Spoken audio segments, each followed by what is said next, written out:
Everyone, कैसे हैं आप सभी लोग। आशा करते हैं आप सभी लोग अच्छे होंगे और अपनी परीक्षा दे रहे होंगे। सबसे पहले मैंने हिंदी का पेपर आप लोगों के लिए अपलोड किया था, उसके बाद में साइंस का, और अभी सोशल साइंस यानी विज्ञान सामाजिक विज्ञान का पेपर, एसएसटी का पेपर, जो वार्षिक परीक्षा 2026 की होने वाली है आपकी। और ये परीक्षा आपकी क्लास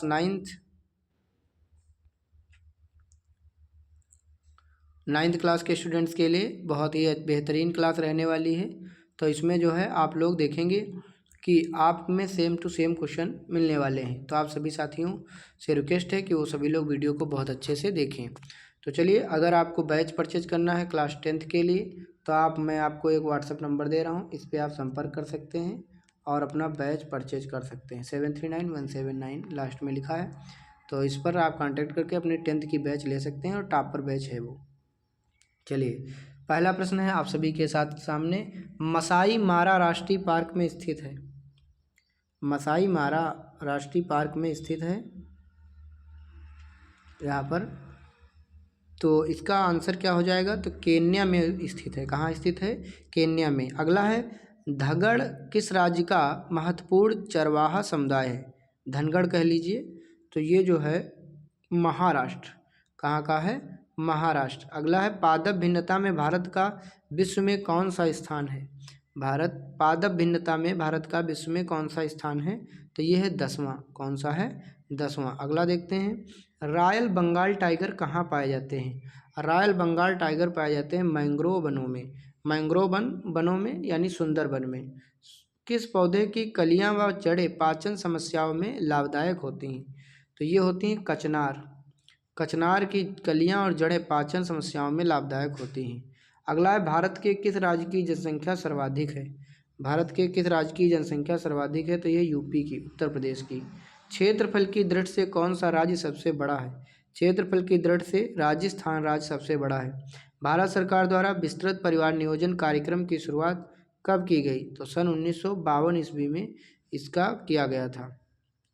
आर्थिक रूप से पिछड़े वर्ग हेतु कितना आरक्षण किया गया? तो इसका राइट आंसर क्या हो जाएगा? इसका राइट आंसर हो जाएगा EWS। कहाँ गया आरक्षण? पिछड़े वर्ग हेतु कितना आरक्षण किया गया आर्थिक रूप से, यानी EWS। यहाँ इकोनॉमिकल वीकर सेक्शन, इसके लिए जो है कितना आरक्षण लागू किया गया? तो 10% लागू किया गया, जो कि इस ऑप्शन में नहीं है। ठीक, तो यहाँ पे सभी ऑप्शन गलत हैं। आप लोग 10% याद रखेंगे, केंद्र में मिला है। राष्ट्रपति को शपथ कौन दिलाता है? राष्ट्रपति को शपथ कौन दिलाता है? भारत का मुख्य न्यायाधीश। भारत का मुख्य न्यायाधीश जो होता है, राष्ट्रपति को शपथ दिलाता है। राष्ट्रीय मानवाधिकार आयोग की स्थापना कब हुई थी? तो ये 10 दिसंबर 1993 को हुई थी। उसी दिन हम लोग मानवाधिकार दिवस भी मनाते हैं। कोसोवो पुराने देश किस देश का प्रांत था? पुराने किस देश का कोसोवो प्रांत था? तो ये था यूगोस्लाविया का। पहला ही विकल्प सही हो जाएगा। गिरफ्तार या हिरासत में लिए गए व्यक्ति को सबसे निकट के मजिस्ट्रेट के सामने गिरफ्तारी के कितने घंटों के अंदर प्रस्तुत करना होता है? 24 आवर्स के अंदर। राष्ट्रीय काम के बदले अनाज कार्यक्रम कब लागू किया गया? काम के बदले अनाज मिलेगा, तो ये कब लागू किया गया? तो 14 नवंबर 2004। 14 नवंबर 2004 को ये लागू किया गया था। अगला कह रहा, AAY का पूरा नाम क्या है? AAY का पूरा नाम क्या है? तो AAY का पूरा नाम अंत्योदय अन्न योजना है। अंत्योदय अन्न योजना है। अंत्योदय अन्न योजना। भारत में 1943 में सबसे भयानक अकाल कौन सा था? तो ये था बंगाल का अकाल। बंगाल में अकाल पड़ा था, उसी समय बंगाल का जो है विभाजन 1905 में किया गया था, और वहीं बंगाल का अकाल भी पड़ा था। प्रत्यक्ष कर को किस नाम से जाना जाता था? डायरेक्ट कर को तो टाइल के नाम से जाना जाता था। द स्पिरिट ऑफ लॉज के लेखक कौन है? तो इसके हैं मॉन्टेस्क्यू चेम्सफोर्ड। नेपोलियन बोनापार्ट कहाँ हार गया था? नेपोलियन बोनापार्ट कहाँ पे हार गया था? तो ये हो गया था वाटरलू के मैदान में। वाटरलू में कह सकते हो। दूसरा विश्व युद्ध कब समाप्त हुआ? तो दूसरा विश्व युद्ध कब समाप्त हुआ था? 9 मई 1945। 9 मई 1945 में समाप्त हुआ था। 1939 से 1945 तक जो है युद्ध चला था। वैसे तो यहाँ पे 9 मई 1945 ही करेक्ट हो जाएगा।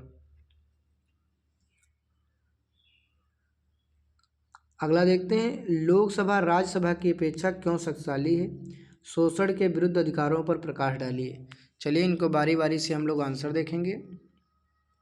तो यहाँ पर देखेंगे कि लोकसभा राज्यसभा की अपेक्षा क्यों शक्तिशाली है।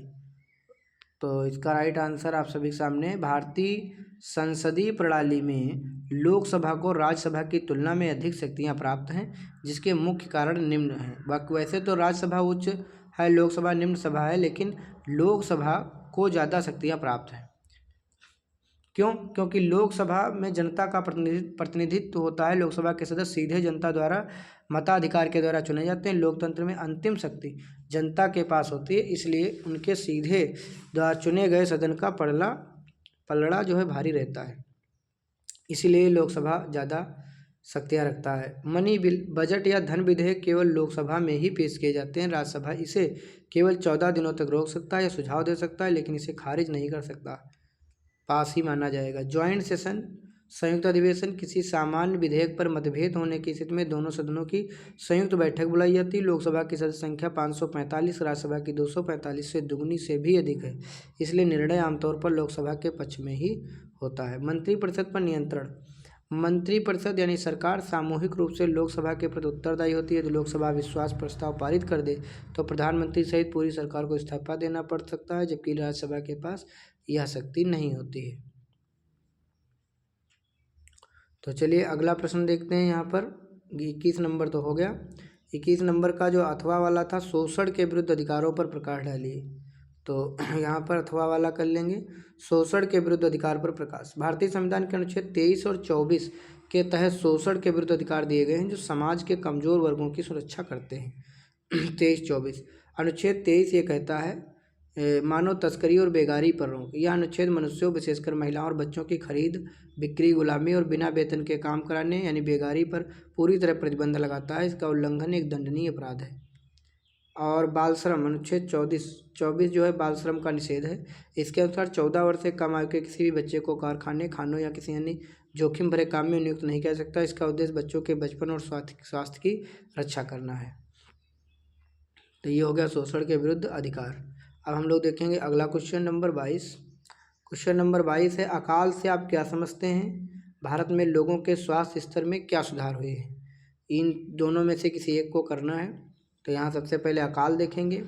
फेमिन, यह एक ऐसी स्थिति जिसमें किसी बड़े क्षेत्र में भोजन की भारी कमी हो जाती है। इसके कारण मुख्य लक्षण और कारण निम्नलिखित हैं। पहला अर्थ, जब व्यापक स्तर पर भुखमरी के कारण मृत्यु दर बढ़ जाती है और लोग कुपोषण या दूषित पानी से होने वाली बीमारियों का शिकार होने लगते हैं, तो इसे अकाल कहा जाता है। कारण यह प्राकृतिक आपदाओं जैसे सूखा, बाढ़ या मानव निर्मित कारणों जैसे युद्ध, गलत सरकारी नीतियों से हो सकता है।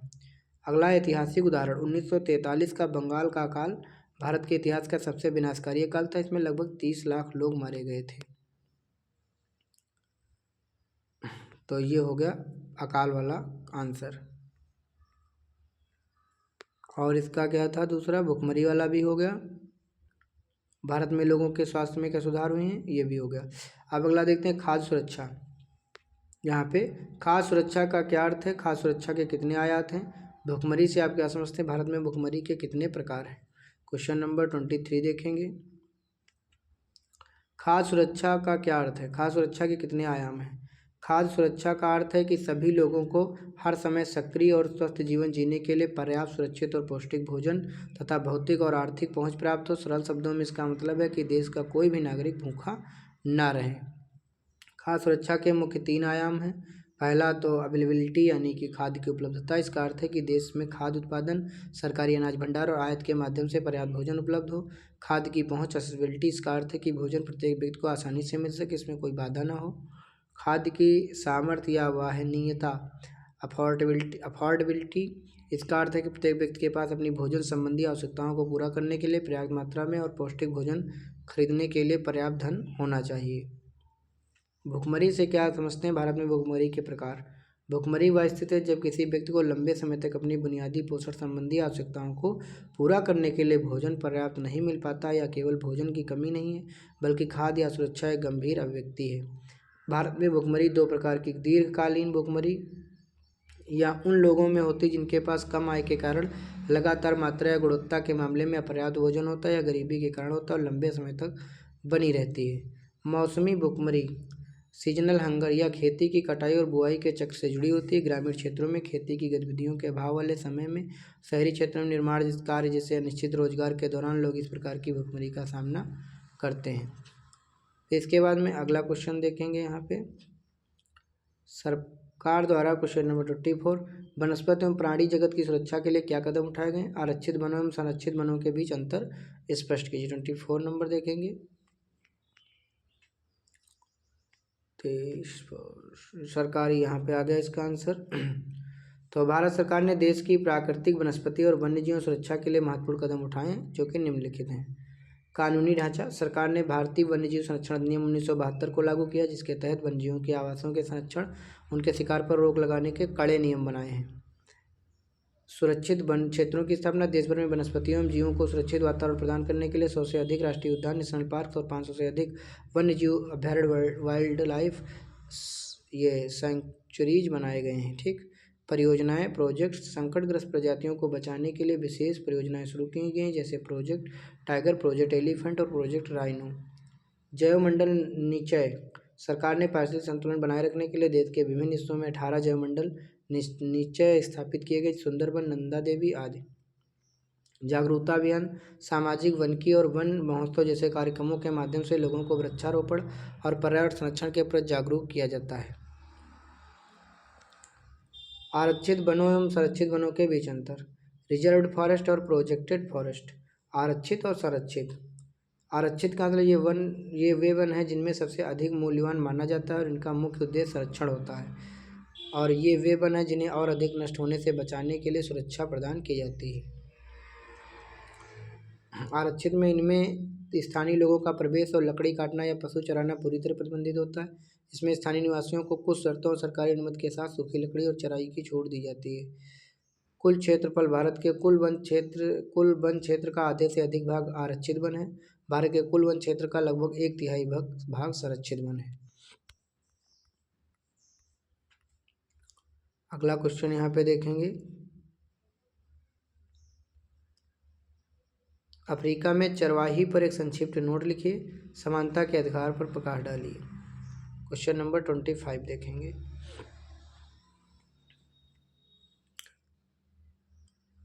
भारत अफ्रीका में दुनिया की सबसे बड़ी चरवाहा पोस्टोरलिस्ट आबादी रहती है। यहाँ के चरवाहों के जीवन के मुख्य बिंदु निम्नलिखित हैं।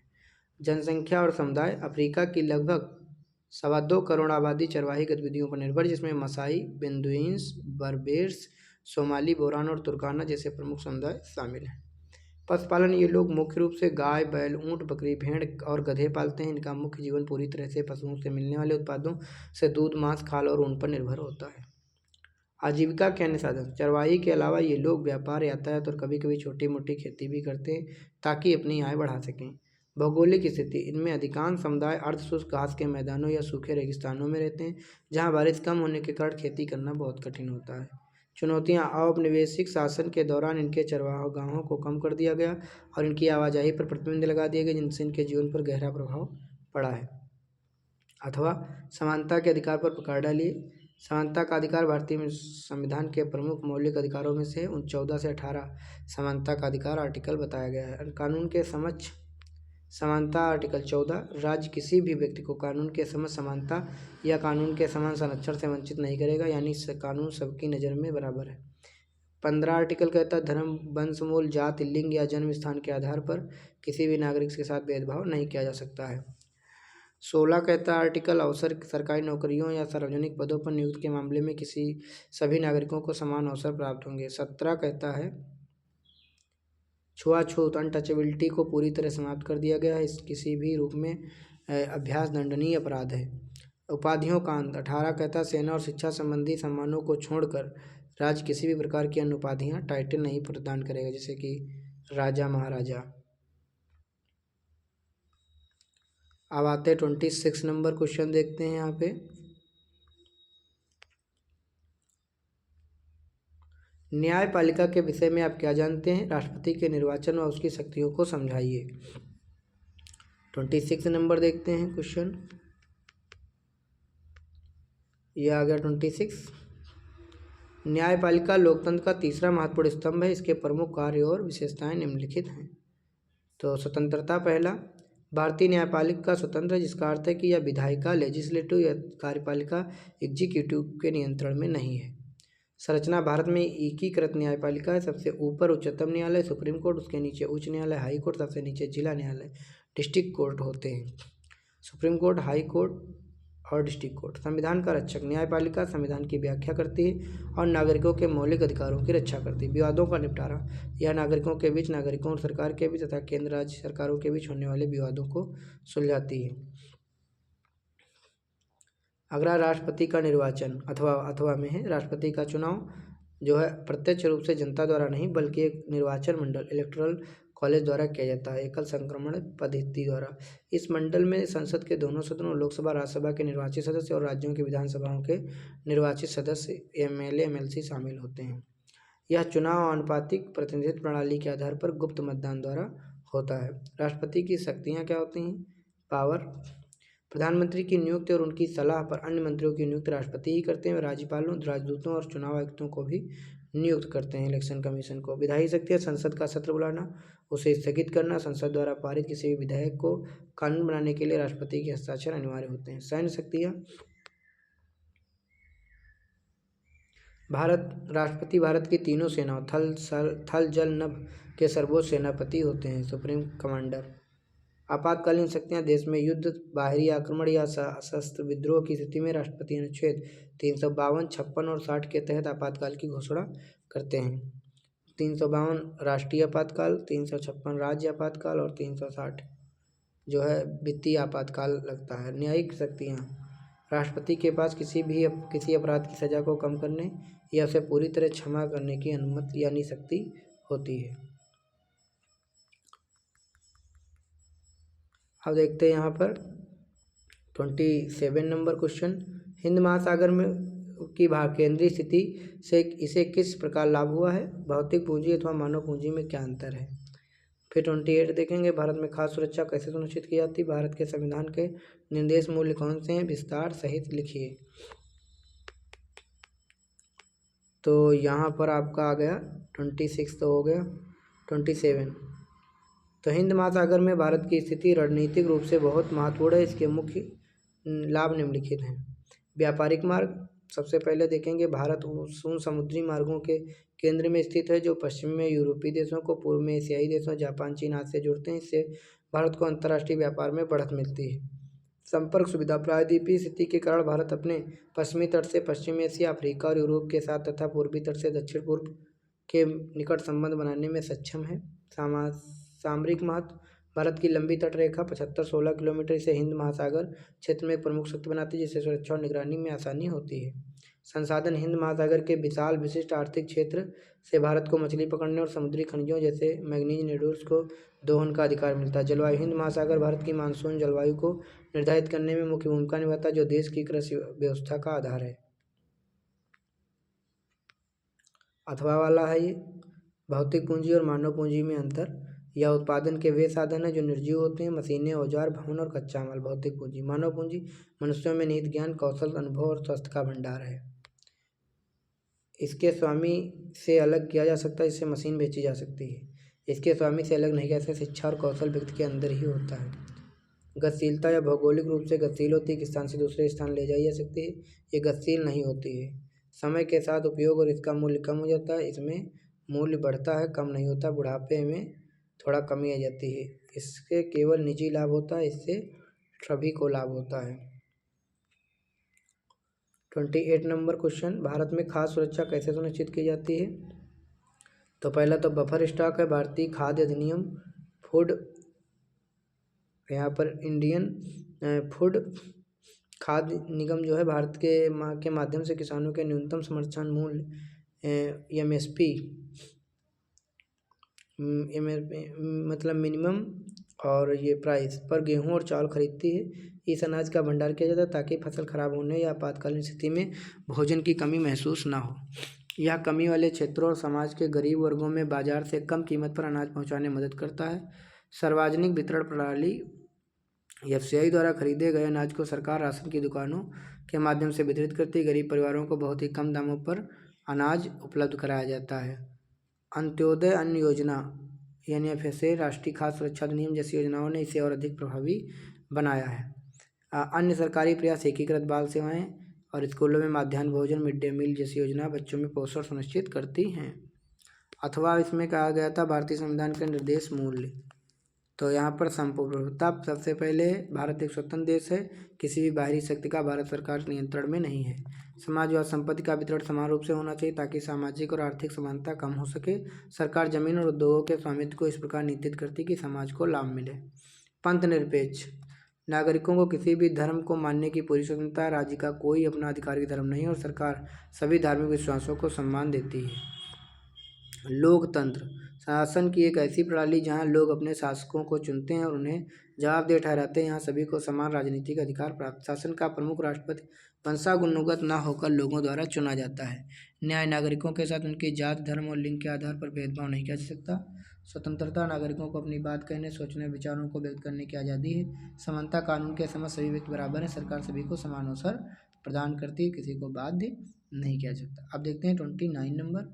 कह रहा भारत के रेखा मानचित्र में इसको दर्शाना है। उष्णकटिबंधीय सदाबहार वन, पर्वतीय वन, बंगाल की खाड़ी, भूटान, नेपाल। तो ये 5 नंबर के क्वेश्चन हैं। इसको आप मानचित्र की से दिखा रहे हैं। देखो यहाँ पे ये है इसका मानचित्र।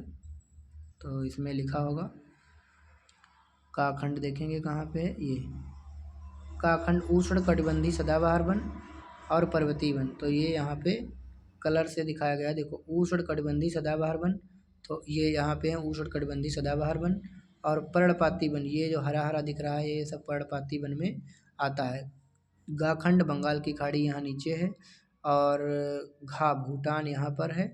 और घांगा, नेपाल यहाँ पर है। तो ये मैंने आपको मानचित्र दिखा दिया, इसका स्क्रीनशॉट आप लोग ले सकते हो। देखो यदि आप मेरे बैच से जुड़ोगे तो ये सारी PDF भी आपको मिल जाया करेगी। 10th क्लास की बैच भी मिलेगी।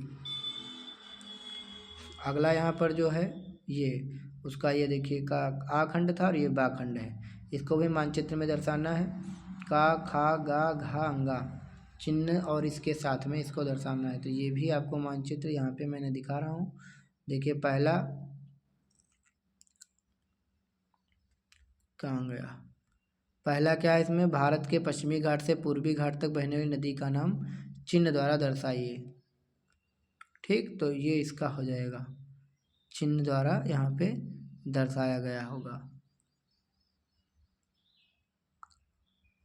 ठीक, ये देखो नदी का ये चिन्ह है, संकेत तालिका भी दिखाई गई है। तो यहाँ पर कौन नदी है, ये देखो गोदावरी नदी है इसका राइट आंसर।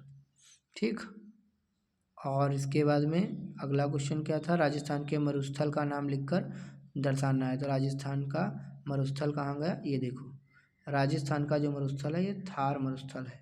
यहाँ पे थार मरुस्थल हो गया। और अगला देखते हैं यहाँ पर क्या है, भारत के पूर्वी तट पर स्थित एक बंदरगाह चिन्ह द्वारा दर्शाना है। बंदरगाह को दिखाना है। तो यहाँ देखिए बंदरगाह, यहाँ पर देखिए विशाखापत्तनम बंदरगाह चिन्ह के द्वारा दर्शाया गया है। और उसके बाद में यहाँ पर लिखा है उत्तर प्रदेश की राजधानी, इसको दिखाना है। उत्तर प्रदेश की राजधानी सबको पता है क्या है, लखनऊ। तो ये यहाँ पे देखिए लखनऊ उत्तर प्रदेश की राजधानी हो गई। अगला यहाँ पर क्या प्रश्न पूछ रहा है, गुजरात में स्थित खाड़ी का नाम दिखाना है। तो गुजरात में कच्छ की खाड़ी है, यहाँ पर कच्छ की खाड़ी, ये देखिए इस चिन्ह के द्वारा यहाँ दर्शा दिया गया। तो सभी हो चुकी हैं यहाँ पर, ये पूरा पेपर मैंने सॉल्व करा दिया। तो मिलते हैं आपसे नेक्स्ट वीडियो में, तब तक के लिए धन्यवाद।